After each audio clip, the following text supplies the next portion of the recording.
भाई लोग, क्या लगता है अगर कल को पूरी दुनिया बर्फ से ढक जाए और बचे खुचे लोग सिर्फ एक सिंगल ट्रेन में फंस जाएं तो क्या होगा? मिल बांट के रहेंगे? घंटा। Welcome back to the channel. भाइयों और बहनों, आज ऐसी मूवी का ब्रेकडाउन करेंगे जो सीधा सोसाइटी के मुंह पे एक कच्चा तमाचा है। पूरा दिमाग खराब कर देगी ये मूवी। मूवी का नाम है स्नो पियर्सर। ये 2013 में आई थी, बट इसका कॉन्सेप्ट डिस्टोपियन टाइप का है। डिस्टोपियन टाइप का मतलब दुनिया तबाह हो चुकी है और कुछ ही लोग बचे हैं। बात है 2014 की। इंसानों ने सोचा कि यार ग्लोबल वार्मिंग बहुत बढ़ रही है, चलो आसमान में कुछ केमिकल छिड़क देते हैं, एसी का बिल बच जाएगा। भाई एक्सपेरिमेंट इतना गंदा बैकफायर करता है कि पूरी धरती आइस एज में चली जाती है। सब कुछ बर्फ। जो बाहर निकला वो 10 सेकंड में कुल्फी बन गया। अब पिछले 17 साल से ह्यूमैनिटी का आखिरी ठिकाना एक ही है, द स्नो पियर्सर। एक ऐसी ट्रेन जो कभी नहीं रुकती और पूरी दुनिया का चक्कर लगाती रहती है। इस ट्रेन को बनाया है एक बिलियनियर मास्टरमाइंड ने, जिसका नाम है विल फोर्ड। पर भाई ट्रेन के अंदर का सीन बाहर की सर्दी से भी ज्यादा कोल्ड है। ट्रेन दो हिस्सों में बटी है। आगे वाले डब्बों में रईस लोग, जो अमीर लोग हैं ना, वो ऐश काट रहे हैं और पीछे टेल एंड में गरीब लोग जन्मदिन से मौत तक बस कलेश झेल रहे हैं। ऐसा लगता है कि आगे वाले तो आईएएस का एग्जाम क्लियर करके गवर्नमेंट के दामाद बन गए हैं और पीछे वाले बेचारे अपनी लाइफ की गाड़ी चलाने के लिए हर दिन किसी डिलीवरी ऐप पे 14 घंटे घिस रहे हैं। Zero hope, full exploitation. औरत बच्चे सब भेड़ बकरियों की तरह ठुसे हुए हैं। आज की स्टोरी है इन्हीं पीछे वाले डब्बों की बहादुरी और बगावत की। Let's get into it. पीछे वाले डब्बों में हालत ऐसी है कि किसी ने आगे वाले वीआईपी आदमी पे हाथ उठाया तो पनिशमेंट में उसका हाथ ट्रेन से बाहर निकाल देते हैं। हाथ फ्रीज हो जाता है और फिर हथौड़े से उसका चकनाचूर कर देते हैं। Brutal as hell. ऊपर से गार्ड्स बीच बीच में आके छोटे बच्चों को उठा ले जाते हैं आगे वाले डब्बों में। क्यों, किसी को भी नहीं पता। यह स्टोरी में एंट्री होती है हमारे हीरो कर्टिस की। इसका रोल हमारे कैप्टन अमेरिका ने अदा किया है। उसका राइट हैंड मैन एडगर। इनका एक ही फंडा है, इनकलाब जिंदाबाद। इनका मेंटोर है एक बुढ़ा आदमी गिलियम, जो पीछे वाले डब्बों का हेड है। कर्टिस नोट करता है कि गार्ड्स की बंदूक में अब गोलियां ही नहीं बची हैं, सब फेक हवाबाजी चल रही है कमीनों की। जैसे ही एक दिन गार्ड्स आते हैं, कर्टिस और उसकी जनता उन पे टूट पड़ती है। पूरा WWE वाला सीन चल रहा होता है वहाँ। ये लोग आगे बढ़ते हैं और एक कोरियन एक्सपर्ट नामगोंग और उसकी बेटी योना को आज़ाद करते हैं। उसकी बेटी योना स्पेशल है, वो कभी कभी फ्यूचर देख सकती है, ज़्यादा नहीं, कभी कभी। नामगोंग फ्री में काम नहीं करता, उसको चाहिए क्रोनॉल, एक इंडस्ट्रियल कचरे से बना हुआ नशा जिसके बिना उसका दिन शुरू ही नहीं होता। एकदम पूरा जुगाड़ सिस्टम है।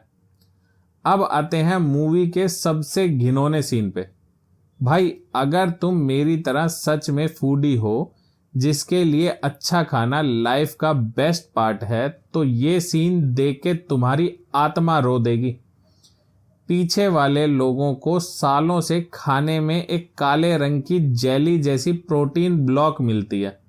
जब कर्टिस आगे के डब्बों में घुसता है और उस फैक्ट्री में जाता है जहां ये जेली बनती है, भाई वो जेली मरे हुए मच्छरों और कॉकरोचों को पीस के बनाई जाती है। भाई जिंदा रहने के लिए लोग क्या क्या खा रहे थे, दिमाग खराब हो जाता है सोच के। इनका गैंग आगे बढ़ता है। इनके पास नामगोंग है जो एक एक करके दरवाजा खोल रहा है। पर आगे इनका वेट कर रही होती है मिनिस्टर मैसोन और उसकी आर्मी, जो कि कुल्हाड़ियां एक्सिस के साथ खड़ी होती है। ये गार्ड इन पे ऐसे टूटते हैं जैसे ब्लैक फ्राइडे की सेल लगी हो। इस फाइट में कर्टिस के दोस्त एडगर को एक गार्ड पकड़ लेता है। कर्टिस के पास दो चॉइस होती हैं, या तो एडगर को बचाए या मिनिस्टर मैसोन को पकड़े। यहाँ कर्टिस अपना पत्थर दिल दिखलाता है और एडगर को मरने देता है ताकि मैसोन को होस्टेज बना सके। मैसोन की फट जाती है और वो अपने गार्ड को सरेंडर करने को बोलती है। अब कर्टिस अपना एक छोटा हार्डकोर ग्रुप बनाता है जिसमें नैमगोंग, योना, एक तगड़ा फाइटर ग्रे और दो पेरेंट्स तानिया और एंड्रयू, जिसके बच्चे गार्ड चुरा ले गए थे, शामिल होते हैं। ये लोग आगे बढ़ते हैं।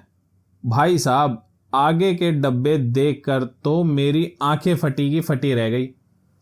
ट्रेन के अंदर ही है aquarium, disco, swimming pool, luxurious खाना। मतलब पीछे के लोग कॉकरोच खा रहे हैं और आगे वाले लोग सुशी लपेट रहे हैं। सही में इन इक्वालिटी का सबसे रुला देने वाला रूप दिखाया है यहाँ। ऐसा ही कुछ यहाँ की ट्रेन्स में भी मैंने देखा है। फर्स्ट एसी के अंदर तुम्हें मिलता है पर्सनल रूम, खाना भी शानदार, केटरिंग सर्विस वगैरह वगैरह। सेकंड एसी के अंदर मज़े से बैठो और थोड़ी कम फैसिलिटी मिलती है। थर्ड एसी में सिर्फ एक्स्ट्रा एसी होता है, बाकी सब स्लीपर क्लास जैसा होता है। स्लीपर क्लास के अंदर तो कोई एसी भी नहीं, फूड की क्वालिटी भी नहीं, सब नॉर्मल, बस तुम जा सकते हो, तुम्हारी सीट बुक रहेगी और तुम्हें सोने के लिए जगह मिल जाएगी। जनरल तो भाई साहब एक्सट्रीमली बैड, क्राउडेड, बहुत ज़्यादा क्राउड, बहुत ज़्यादा। मतलब तुम्हें सिर्फ खड़े होने की जगह मिल जाए वो भी बहुत बड़ी बात है। और खाना भाई भूल जाओ, वहाँ पर खाने की तो सोचो भी मत, आता ही नहीं खाने वाला वहाँ पर। बाई चांस कोई बाहर से चढ़ जाए तो बात अलग है। नामगोंग और योना बाहर खिड़की से देखते हैं, बर्फ थोड़ी थोड़ी पिघल रही है, नेचर वापस आने की औकात में आ रहा है। फिर आता है स्कूल वाला डब्बा। भाई ये सीन इतना क्रीपी है ना। एक टीचर छोटे छोटे वीआईपी बच्चों को ब्रेन वॉश कर रही है कि विलफोर्ड भगवान है और पीछे वाले लोग कीड़े हैं। अचानक से एक टकला आदमी अंडे लेके आता है और अंडों की टोकरी के नीचे से मशीन गन निकाल के गोलियां चला देता है, पूरा कलेश फैला देता है। टीचर भी अपनी बंदूक निकाल लेती है। इस कैओस में एंड्रयू मारा जाता है। वही पीछे वाले डब्बों में मैसोन का एक टर्मिनेटर जैसा गुंडा फ्रांस को गिलियम को गोली मार देता है। गुस्से में आके कर्टिस भी मैसोन को वहीं निपटा देता है। टिट फॉर टैट भाई। ब्लड बाथ रुकने का नाम ही नहीं ले रहा था। अंदर तक पहुंचते पहुंचते ग्रुप के आधे लोग टपक जाते हैं। तान्या और ग्रे को भी फ्रांसिस्को मार देता है, जिसके बाद नामगोंग और कर्टिस मिलके फ्रांसिस्को का एंड करते हैं। अब बचे हैं सिर्फ 3 लोग, कर्टिस, नामगोंग और योना। सामने है वो दरवाजा जिसके पीछे इंजन है और विलफोर्ड बैठा है। यहाँ नामगोंग अपना मास्टर प्लान बताता है। वो जो क्रोनोल नशे की वो थी ना, वो क्यों इकट्ठा कर रहा था, वो एक्चुअली एक एक्सप्लोजिव है।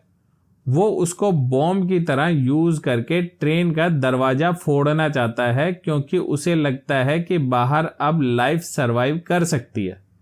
पर यहाँ कर्टिस अपनी लाइफ का एक ऐसा डार्क सीक्रेट बताता है जो सुन के तुम्हारे रोंगटे खड़े हो जाएंगे। कर्टिस बताता है कि जब ट्रेन शुरू हुई थी, पीछे डब्बे में खाना बिल्कुल भी नहीं था। लोग भूख से पागल हो रहे थे और उन्होंने एक दूसरे को और बच्चों को खाना शुरू कर दिया था।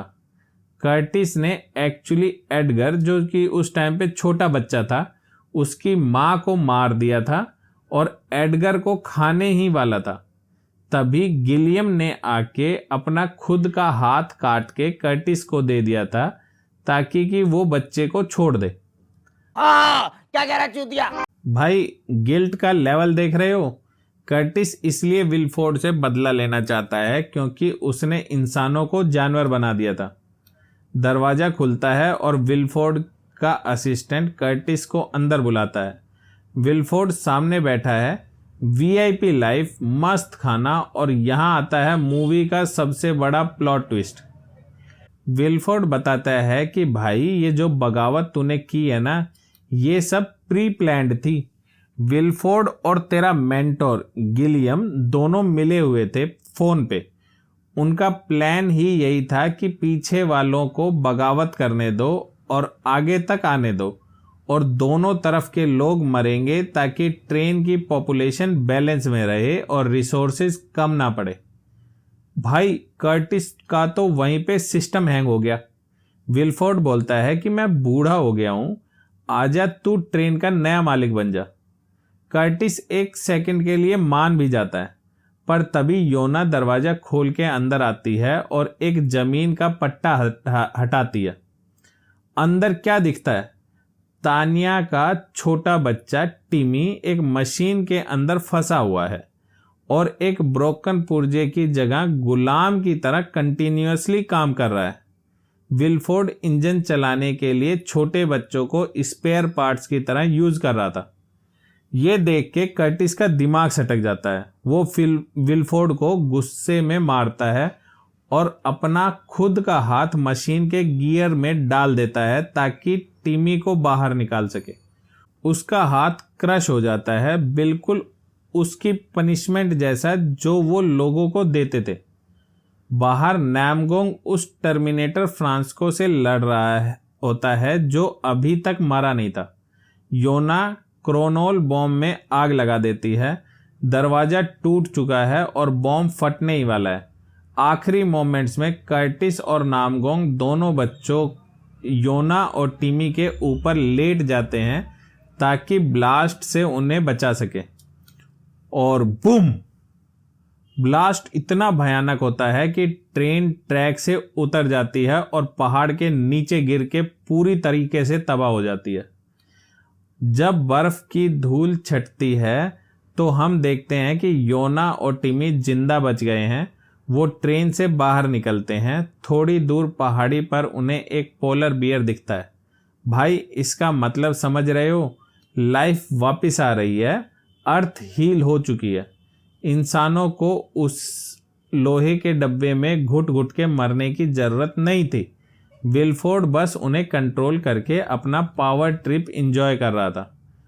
भाई लोग, ये मूवी सिर्फ एक साइंस फाई थ्रिलर नहीं है, हमारी सोसाइटी का एक मिरर है। कैसे ऊपर बैठे लोग सिस्टम बनाते हैं और हम आपस में लड़ते रहते हैं। एक नंबर का मास्टरपीस है स्नोपियर्सर। अगर वीडियो पसंद आई हो तो ठोको लाइक और कमेंट में बताओ कि अगर तुम उस ट्रेन में होते तो क्या तुम बगावत करते या चुपचाप कॉकरोच वाली बर्फी खाते।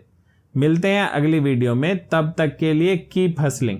मेरा ये चैनल सब्सक्राइब करें और मेरे हर अपडेट आपको मिले, इसके लिए बेल आइकन जरूर दबाइएगा। आप सभी को मेरी ढेर सारी शुभकामनाएं।